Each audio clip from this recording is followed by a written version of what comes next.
Hello, children. Welcome to our chat room. Srimad பாகவத புராணத்துல 10th chapter 10வது ஸ்கந்தத்துல ஸ்ரீ கிருஷ்ண அவதாரம் இருக்கு. இது கிருஷ்ணனை பத்தி உலகத்துல எம்பெருமானோட எல்லா அவதாரத்துலயும் ரொம்ப ஃபிளாம்பாயிண்ட், கலர்ஃபுல் அண்ட் மோஸ்ட் பாப்புலரா இருக்கிற அவதாரம் கிருஷ்ண அவதாரம். சூப்பர் ஸ்டார் அவதாரம். கிருஷ்ணலீலா அப்படிங்கிறது ஒரு சின்ன குழந்தையா இருக்குது என்னென்ன மிரக்கல்ஸ் எல்லாம் பண்ணினேங்கிறத அது ஹைலைட் பண்ணி காமிக்கிறது. இது அமர் சித்திரகத்தாலேயும் அதுக்கு டிவி சீரியல்ஸ்லேயும் நிறைய பார்த்துருக்கோம். கிருஷ்ணனோட லைஃப்பை வந்து அப் டு மதுராவா ஒரு பாட்டு, மதுராவுக்கு அப்புறமா அவர் அடல்ட் ஆகி பெரியவனான அப்புறம் இருக்கிற பாட்டு, துவாரகையில் கிங்காக இருந்துருக்கிறது, அது இன்னொரு பாட்டு. இந்த ஏர்லியர் பாட்டு எல்லாருக்குமே நல்லாவே தெரியும். அது கம்சன் அவரோட மாமா மதுராவில் ராஜாவாக இருந்தான், கிங்காக இருந்தான். அவனுக்கு ஒரு சிஸ்டர் தேவகின்னு, அவளுக்கும் வசுதேவருக்கும் கல்யாணம் பண்ணிட்டு இருக்குச்சு. அவன் ப்ரொசஷனில் அழிச்சுன்னு போகிறான். அப்போ ஒரு அசரீரி சொல்கிறது, அசரீரின்னா சரீரம் இல்லாத அசரீரி, அதை வாய்ஸ் மாத்திரம் கேட்கும். அது சொல்கிறது, ஏ கம்சா, இப்போ நீ ஹாப்பியாக இவாளை அழிச்சுன்னு போயிட்டு இருக்க, உனக்கு தெரியாது இவாளுக்கு பிறக்கிற சில்ட்ரனில் 8ஆக பிறக்க போகிற சைல்டு வந்து ஒன்று he will be your killer, he will kill you அப்படின்னு சொன்ன உடனே அவன் பயந்து போய் இவாளை அப்படியே இம்ப்ரிசன்ட் பண்ணி வச்சிடுறான், ஜெயிலில் போட்டுடுறான். ஒவ்வொரு குழந்தையா அவளுக்கு பிறக்குச்சு, அவள் எல்லாத்தையும் அது ஒவ்வொன்றையும் அவன் கீல் பண்ணிடுறான். அதில் 8ஆக பிறக்கிறது தான் நம்ம பகவான் பிறக்கிற. அவர் அவள்கிட்ட முன்னாலேயே சொல்லிடுற, என்னை கொண்டு போய் யமுனையை கிராஸ் பண்ணி கோகுலத்தில் நந்தகோபன் அவனோட ஃப்ரெண்டு இருக்காரு, அங்கே அவன்கிட்ட யசோதா கிட்ட கொடுத்துரும், நான் அவகிட்டே வளர்ந்துட்டுருப்பேன், அப்புறமா கொஞ்ச நாள் கழிச்சு நான் வந்து உங்களை பார்க்குறேன் அப்படின்னு சொல்கிறார். அதுவும் அதிலே ஆவணி மாதம் அஷ்டமி அன்னைக்கு ரோகிணி நட்சத்திரத்தில் கிருஷ்ணன் பிறக்கிறார். அவரை கூடையில் வச்சு நதியை கிராஸ் பண்ணி மிட் நைட்லேயே அந்த நந்தகோபரோட யசோதா நந்தகோபால் அவளோட கோகுலத்தில் கொண்டு போய் விட்டுட்டு வந்துடுறார். அங்கே கிருஷ்ணன் மாடெல்லாம் மேய்ச்சுண்டு கோபை ஸ்திரீகள் கோபர்கள் எல்லாரோடையும் விளையாடின்னு இருக்க. இவர் இருக்காருங்கிறது கம்சனுக்கு தெரிஞ்ச உடனே அவனுக்கு உடம்புல ஒரு ஃபோபியா வந்துடுது, ஒரு பயம் வந்துடுது. எப்போ வேணா கிருஷ்ணன் வந்து தன்னை வதம் பண்ணிடுவான்ற ஒரு பயம் இருக்கிறதுனால வேரியஸ் மேஜிக்கல் பவர்ஸ் இருக்கிற தன்னோட ஃப்ரெண்ட்ஸாக இருக்கிற ராட்சசாலை அனுப்புகிறான்.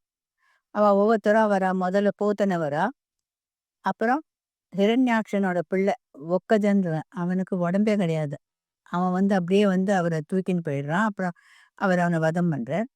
இவள் எல்லாரையும் ஒத்தனையும் பெருமாள் அவா விதத்தில் அவளை வதம் பண்ணுறார். சக்கரத்து ஃபார்மில் வந்து ஒரு புல்லக்காட்டு கீழே இருக்கிறது சகடாசுரன். திருநாவிரத்தன் இவன் ஒரு சைக்ளோன் மாதிரி வரான். இதுக்கப்புறம் வத்சாசுரன் இவன் வந்து ஒரு கண்ணுக்குட்டி மாதிரி வரான். அப்புறம் வகாசுரன் இவன் கொக்கு மாதிரி. அப்புறம் அகாசுரன் பைத்தன் மலைப்பாம்பு மாதிரி.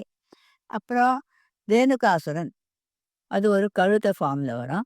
அப்புறம் கேசின்னு ஒரு குதிரை ஃபார்மில் ஒரு ஜெயண்ட் வரான்.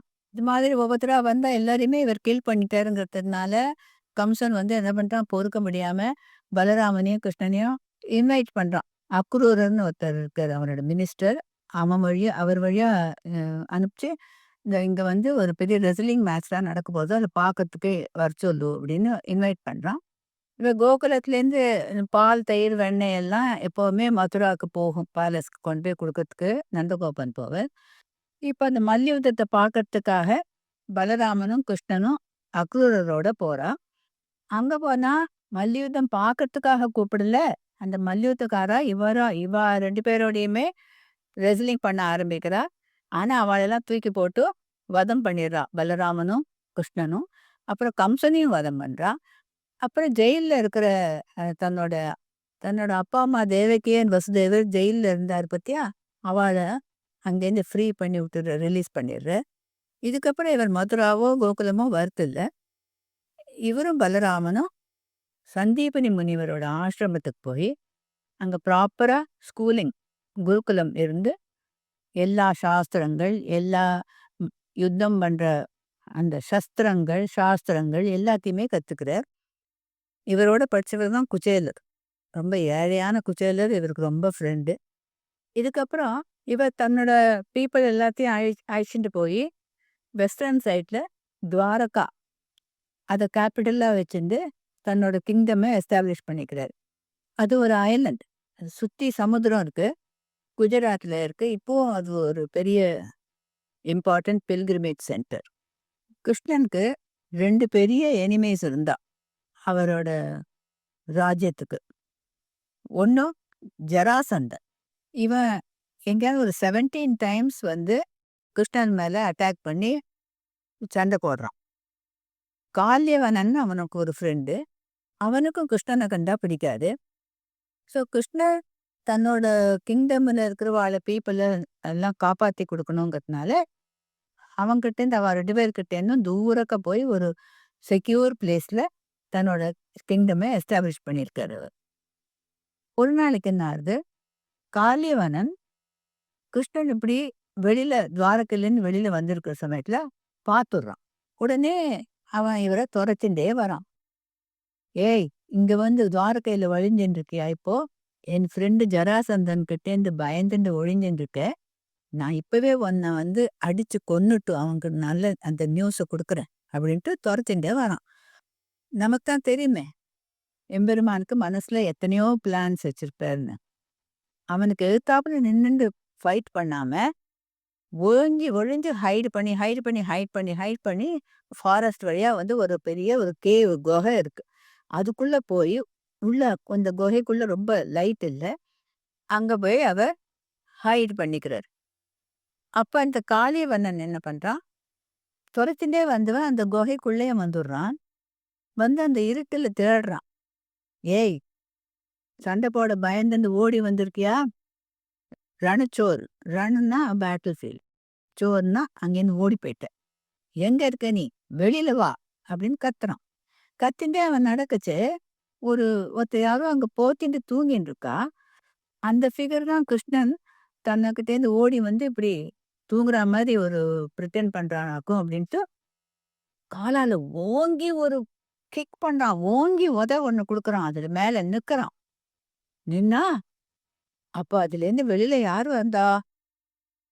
அந்த போர்வைக்குள்ளேருந்து ஒரு தாடி, மீசை எல்லாம் வச்சுன்னு ஒரு பெரிய உருவமா, அது ஒரு ஃபிகர் எழுந்து உட்காந்துக்கிறது.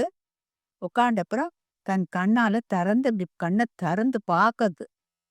கண்ண திறந்து அது யார பார்க்கறதோ, அங்க இவன் நிக்கிறானா, இவன் அப்படியே ஆஷா போயிடுறான். அப்படியே எரிஞ்சு போய் சாம்பலா போய் ஆஷ் ஆயிடுறான். யாரு? காளிவண்ணன். இப்போ அவருக்கு ஒண்ணுமே புரியல. அந்த ஃபிகர் எழுந்து உட்கார்ந்தது அந்த பெர்சன். அது ஒண்ணுமே புரியல. என்னடா அது தான் கண்ண முழிச்சு தூங்கிட்டு இருந்தோம். இப்ப எழுந்து பார்க்கச்சு பார்த்தா, எதுத்தாப்புல ஒருத்தன் இருக்கான். அவன பார்த்த உடனே அவன் என்னமோ எரிஞ்சு அப்படியே ஆஷ் ஆயிட்டானே! அப்படின்னு அவன் அப்படியே சர்ப்ரைஸ்டா பார்க்குறான். இவன் யாருன்னா, இவன் ஒரு பெரிய கிங்கா இருந்தான். இக்ஷ்வாகு குலத்துல பொறந்தவன். இக்ஷ்வாகு குலம்னா ராமரோட குலம். அது ராமரோட வழி வழியா வந்தவன். ரொம்பவும் பவர்ஃபுல் கிங்கா இருந்தான். இவன் பேரு முச்சுக்குந்தன். இவன் தன்னோட காலத்துல என்ன பண்ணினான், தேவர்களுக்கெல்லாம் காவலா இருந்து அவளுக்கு ஒரு நல்ல காரியம் பண்ணி குடுத்தோம்னா, நமக்கு நல்ல புண்ணியமாச்சேன்ட்டு தேவலோகத்துக்கு போய், அங்க சீஃப் செக்யூரிட்டி ஆஃபீசர் மாதிரி அவளுக்கு ஒரு பாதுகாப்பா, புரொடெக்டிவா இருந்துட்டு இருந்தான். அந்த மாரி அவன் ரொம்ப வருஷம் இருந்ததுனால, தேவலோகத்துல தேவர்கள்லாம் சொல்றா, "நீ இங்க பாருப்பா, நீ ரொம்ப வருஷம் எங்களுக்கு சர்வீஸ் பண்ணிட்ட. So nice of you. இப்ப நீ போணும்னா போலாம். ஆனா, நீ இங்க வந்தது ராமர் காலத்துல வந்திருக்க. இப்போ துவாபர யுகம் நடக்குது அங்க. திரேதா யுகம்னு சேர்ந்து துவாபர யுகம் வந்தாச்சு. அப்படின்னா, ரொம்ப வருஷம் ஆயிடுத்து. உன்னோட ஒய்ஃபோ, உன்னோட பேலஸோ, உன்னோட சில்ட்ரனோ, கிராண்ட் சில்ட்ரனோ அவள்லாம் இப்போ அங்க இல்ல. அதனால நீ என்ன பண்ற? உனக்கு வேற ஏதான ஒரு பூன் கேட்டேன்னா, உனக்கு வேற ஏதானு வேணும்னா கேளுன்னா, அதுக்கு அவன் சொல்றான், "எனக்கு ரொம்ப தூக்கம் வருது. ரொம்ப வருஷமா நான் தூங்கவே இல்ல. டே அண்ட் நைட் இங்கேயே இருந்துட்டேன். எனக்கு தூங்கணும். ஏதான ஒரு நல்ல இடத்துல சொல்லுங்கன்னா, இந்த குகை இப்போ இப்போ கிருஷ்ணன் அங்க காமிச்சிருக்காரு. அந்த குகைய காமிச்சு, இதுல நீ தூங்கலாம். எத்தன வருஷம் வேணாலும் நீ தூங்கிக்கோ. உன்னை யாரான டிஸ்டர்ப் பண்ணா, யாரு உன்ன டிஸ்டர்ப் பண்றாளோ, அவ பக்கமா அப்படி எழுந்து பார்த்துட்டேன்னா, அவ அப்படியே சாம்பலா போயிடுவா. எரிஞ்சு போயிடுவா. They will burn to ashes அப்படின்னு சொல்றான். சரின்ட்டு அவன் இந்த குகைக்குள்ள வந்து முச்சுக்குந்தன் போத்திண்டு தூங்கின்னு இருக்கான். அப்ப இந்த காளியவனன் வந்து கிருஷ்ணன தேடின்னு வந்தவன், இந்த ஃபிகர தான் தூங்கிட்டு இருக்கிற ஃபிகர தான் போட்டு காலால கிக் பண்ணி ரொம்பவும் அத ஸ்டெப் ஆன் பண்ணி ரொம்ப அத டிஸ்டர்ப் பண்றான். உடனே அது அந்த போர்வையிலேருந்து எழுந்தது. அவன பார்த்ததுல அவன் பர்ன் ஆயிட்டான். ஆஷஸ் ஆயிட்டான். இந்த கதை யாருக்கு தெரியும்? நம்ம கிருஷ்ணனுக்கு தெரியும். எம்பெருமான் எப்பவுமே சில கெட்டவாள தானாவே கொல்றார். சில பேருக்கு சில மேக்கினேஷன்ஸ், சில ஐடியாஸ் வச்சுண்டு இன்டைரக்ட்லி அவாள டெர்மினேட் பண்றார். அழிச்சுடுறார். இப்போ இந்த முச்சுக்குந்தன் கேட்குறான், "என்னப்பா நீ யாரு இவ்ளூண்டா வந்திருக்கியே? எப்படி இவ்வளோ ஷார்ட்டா இருக்க நீங்கலாம்? பிக்மீஸ் மாதிரி" அப்படின்னு கேட்குறான். அவன் காலம் வந்து திரேதாயுகம். அவன் திரேதாயுகத்து காலத்து முச்சுக்குந்தன்.